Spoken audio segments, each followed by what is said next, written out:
One welcome back to my YouTube channel the art of nursing. तो आज के lecture में हम देखने वाले हैं shoulder dystocia according to university exam. ये बहुत ज़्यादा इम्पोर्टेंट टॉपिक है जिसे आपको पढ़ना ही पढ़ना है। और अगर एग्ज़ाम में आया तो 5 मार्क के लिए आपको एग्ज़ाम में इसे पूछते हैं। तो शोल्डर डिस्टोशिया क्या है? एक बहुत ही ईजी कंडीशन है, मतलब कॉम्प्लिकेटेड कंडीशन है मगर स्टडी के अकॉर्डिंग बहुत इजी है। इसमें क्या होता है, जो भी पेशेंट होता है वो चाइल्ड बर्थ के टाइम पे बेबी का हेड तो डिलीवर होता है, मगर जो बेबी का शोल्डर होता है उसे डिलीवर होने में क्या होता है, कॉम्प्लिकेशन होता है। तो इस कंडीशन को हम क्या कहते हैं, शोल्डर डिस्टोशिया, जिसमें शोल्डर ईज़िली पास नहीं होता है। तो आइए हम इसे डिटेल में पढ़ते हैं। फर्स्टली हम देखेंगे introduction. Shoulder dystocia is an obstetric emergency in which after the delivery of the fetal head, क्या कहा है, after the delivery of the fetal head, जो भी फिटल हेड है इसके डिलीवर होने के बाद the shoulder fails to deliver spontaneously. अगर हेड अगर बाहर निकलता है तो इसके साथ साथ ही क्या होता है, जो भी शोल्डर है और जो भी बेबी की रिमेनिंग बॉडी होती है वो अपने आप स्पॉन्टेनियसली बाहर आनी चाहिए। मगर इस कंडीशन में क्या होता है, बेबी का हेड तो बाहर आता है मगर जो शोल्डर है वो पास होने में क्या होता है, थोड़ा प्रॉब्लम होता है। Then it occur due to impaction of the anterior shoulder behind the maternal pubic symphysis। तो इस कंडीशन में क्या होता है, जो भी pubic symphysis बोन होता है उसमें क्या होता है, बेबी का शोल्डर अटक जाता है। तो इसकी वजह से शोल्डर रीच होने में, बाहर निकलने में प्रॉब्लम होती है। देन हम देखेंगे definition. Shoulder dystocia is defined as a difficulty in the delivery of the shoulder after the fetal head has delivered requiring additional obstetric manoeuvres. तो इसमें क्या होता है, डेफिनेशन में क्या कहा गया, ये क्या है, डिफ़िकल्टी होती है क्या किस में, तो शोल्डर डिलीवर होने में क्या होती है, डिफ़िकल्टी होती है कब, हेड बाहर निकलने के बाद। और जिसके लिए हम क्या करते हैं, अदर एडिशनल मैन्यूअर्स, मतलब अदर टेक्निक्स का यूज़ करके हम शोल्डर को बाहर निकालते हैं। देन हम देखते हैं incidents. Occur in approximately 0.2% to 3% of vaginal deliveries. Shoulder dystocia एक ऐसी कंडीशन है जो वजाइनल डिलीवरी के थ्रू ऑकर होती है। सी सेक्शन में हमें ये कंडीशन देखने को नहीं मिलेगी। Then higher incidence in macrosomic infants and diabetic mothers. तो हायर इंसिडेंस किस में होता है, माइक्रोसोमिक इन्फेंट्स, जिनका वेट 4 kg से ज़्यादा हो, तो उस चिल्ड्रंस को हम क्या कहेंगे, उस बेबीज़ को क्या कहेंगे, हम माइक्रोसोमिक इन्फेंट्स कहेंगे। एंड देन है डायबिटिक मदर। तो इसका कॉज माइक्रोसोमिक इन्फेंट्स तो है ही है, मगर इसका कॉज डायबिटिक मदर क्यों है, मतलब डायबिटीज़ की वजह से शोल्डर डिस्टोशिया कैसे हो सकता है।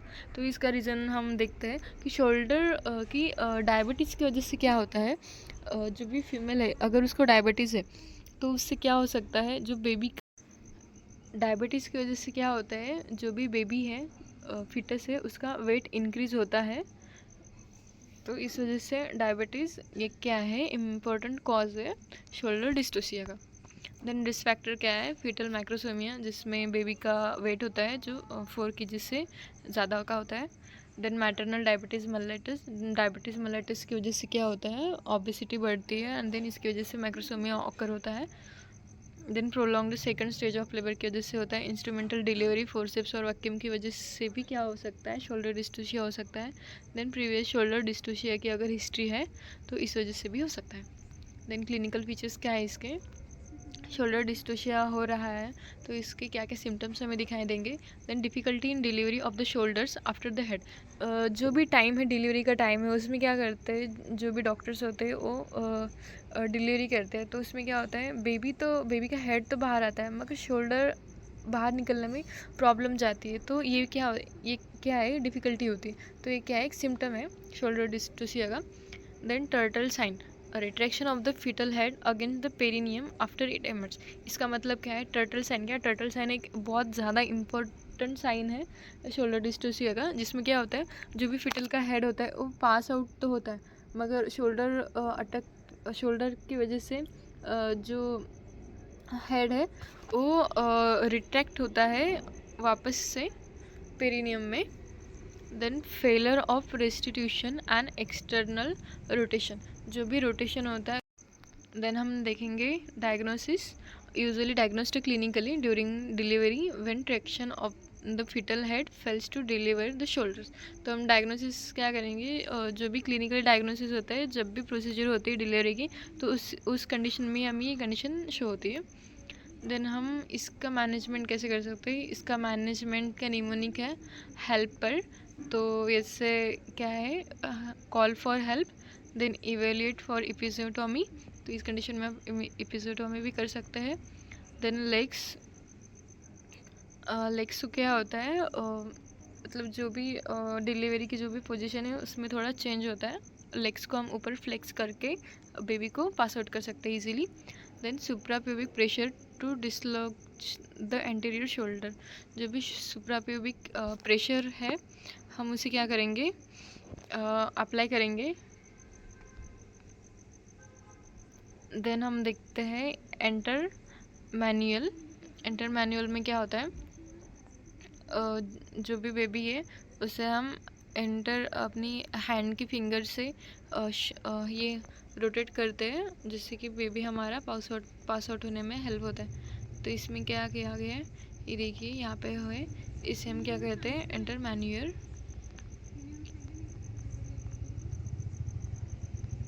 देन हम देखेंगे गैक्सिन मैन्यूअर, जिसमें क्या होता है, फीमेल को अपने ऑल 4 हैंड्स के ऊपर पुट होना होता है, और जिससे कि बेबी पास आउट होने में हेल्प होती है. आप देख सकते हैं गैस्किन मैन्यूअर कैसे होता है. देन कॉम्प्लिकेशंस क्या क्या होती है, maternal postmortem haemorrhage, perennial tears, uterine rupture, ये सारे कॉम्प्लिकेशन ऑकर होते हैं शोल्डर डिस्टोसिया में. देन फिटल में क्या होता है, ब्रैकियल प्लेक्सिस इंजरी होती है ब्रैकियल में. देन क्लेविकल फ्रैक्चर हो सकता है, हाइपोक्सिया. Then neonatal death. अगर बहुत ज़्यादा कॉम्प्लिकेटेड कंडीशन है तो हमें क्या दिखाई देगा, एक डेथ होगी चाइल्ड बेबी की. देन इसका प्रिवेंशन कैसे कर सकते हैं, good control of maternal diabetes and weight gain. Firstly जो भी इसका मेन कॉज है माइक्रोसोमिया और देन डायबिटीज़, इसे क्या करना होता है, हमें कंट्रोल करना होता है. Then elective caesarean section for estimated fetal weight kg in diabetics. C section भी हम कर सकते हैं. Then anticipate shoulder dystocia in high risk cases. Then nurses की क्या क्या रिस्पॉन्सिबिलिटी होती है इस कंडीशन में, assist obstetrician during emergency manures.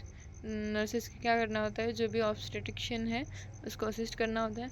Then maintain calm and reassure the mother को काम करना होता है. Then monitor fetal heart rate continuously. Then provide neonatal resuscitation if needed. Then document all events and intervention properly. जो भी documents है उसका क्या करना होता है, रिकॉर्ड बनाना होता है. देन फिटल के हार्ट रेट्स कंटिन्यूसली मॉनिटर करने होते हैं. तो ये सारी क्या है, नर्सेस की रिस्पॉन्सिबिलिटीज़ होती है. देन कंक्लूजन है, शोल्डर डिस्टोसिया क्या है, unpredictable and potentially life threatening obstetric emergency होती है. तो आज का टॉपिक यहीं पे ख़त्म होता है. अगर आपको अच्छा लगता है तो प्लीज़ लाइक कीजिए, शेयर कीजिए और अपने दोस्तों को भी रेफ़र कीजिए. Thank you.